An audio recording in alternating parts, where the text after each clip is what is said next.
গোবরটা আমার দিয়ে করে দাও। তুই কেন নিবি? যখন সবকিছু সমান ভাগে ভাগ হচ্ছে, গোবরটাও সমান ভাগে ভাগ হবে। আমার গরুর গোবর আমি দেবো। তুই কেন দেবো? হারাম জাদি, এটা তোর গরুর গোবর কি প্রমাণ আছে? আমারও তো হতে পারে। তাহলে তুই ভিডিও দেখা। আমার ঘরেও তো খড় রাখা থাকে, তোর গরু দেখায়, তখন আমি কিছু বলি? তাহলে আমার ঘরে তো ভেড়া রাখা থাকে, তোর গরুটা খায়, আমি কিছু বললি? সেদিন রাতে তোর গরুটাও তো খুলে গেছিল, কে বেঁধেছিল? আমিই তো বেঁধেছিলাম। কেন? আর সেদিন যে জলটা দিছিল তোর মাথায় গরুটা ছিল। কেন? আমি তো আমরা পাঠি ছটকি, তোর গরু এটা লাদে নাই। তোর গরু লাদকে আমি দেখি নাই, একদম পাতলা পাতলা লাদে। এবার কি আগে আমার গরুটা পেট খারাপ ছিল, 100 ওষুধ খাইছি, এখন একটু মিলাতে আমার গরুর গোবর আমি লুবো। না আমি লুবো, আমি লুবো, না আমি লুবো, আমি লুবো, না আমি লুবো, আমি লুবো।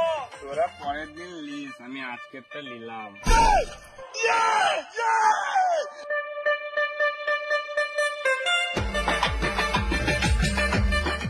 আরে তোরা কি করছিস? নাইটি তুলে তুলে ঝগড়া করছে, ওটাই দেখছি। মজা লাগছে।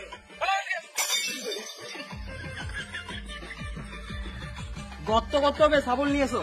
আমার জায়গায় গর্ত করা হবে না, ওর জায়গাতে গর্ত করো। আমিও আমার জায়গায় গর্ত করতে দেবো না। আরে খেপাচোদা গুলো, গর্তটা একজনের জায়গায় হবে না, দুজনের জায়গায় মিডিলে হবে। কিন্তু আমি কি করে বিশ্বাস করব যে দাগটা মিডিলেই হবে? আমি কে? আমি আমি এখানে কি করতে এসেছি? জায়গা মাপতে এসছো? না আমি এখানে বাল ছিঁড়তে এসেছি। না না, সেটা বলি নাই। না না, আমি এখানে বাল ছিঁড়তে এসেছি। তাহলে আমার কথা কেউ বিশ্বাসই করে না। তোরা ভাগ করলে আমি ঘর চললাম মারা। ছোটখাটো ঝামেলা তো হতেই পারে, এতে মাথা গরম করলে হবে? এই যাও তো এক গ্লাস ঠান্ডা জল নিয়ে এসো, মাথা গরম হয়ে গেছে মালটা।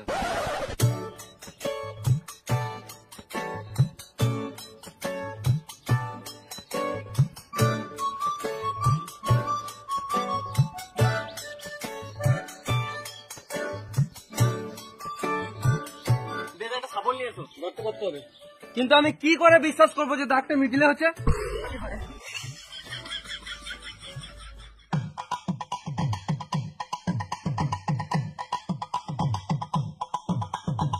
ভিতরে কেটে না গো মারো, নতুন ফিতা আমার।